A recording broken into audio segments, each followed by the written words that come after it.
My parents bought a house via Riba, and they want me to help them in future to pay it off. Am I sinful for paying it off for them? Of course, the question is obvious, and the answer will be very obvious. You're not allowed to help someone who's doing haram, especially if it's to do with the riba and the mortgage. And the Prophet, Allah Azza wa Jalla said, وَتَعَاوَنُوا عَلَى الْبِرِّ وَالتَّقْوَى وَلَا تَعَاوَنُوا عَلَى الْإِثْمِ وَالْعُدْوَانِ. You should not be cooperating with haram.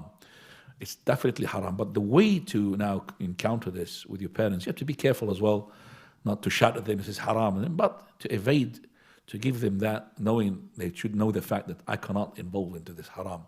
You could, for example, involve an uncle or an auntie who's older than your father, and could come to them and say to them, I cannot, It's like a person who's a boy who's been asked by his father, go and buy me cigarettes. This happens. Go and buy me a packet of cigarettes. Not a bottle of alcohol. Bottle of alcohol, I don't think the father would do that to his son if he's a Muslim. But the packet of cigarettes, I mean, in my country, tell me, where is that father who doesn't ask his son to go and get a packet of cigarettes? Go on, easy. I want to know. So now that child is grown up and he's become an adult, 16, 15 years old, and he's asking, it's haram, what should I do?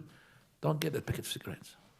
I know your father maybe will respect it as long as you don't say to father, for me this is haram, I can't bring you the haram, please excuse me. I think he will be raised in an elevated in his eye, and you could be a da'wah as well to him as well. So the point here, make sure that you address this issue very carefully with your parents, but you're not allowed to help them in that mortgage.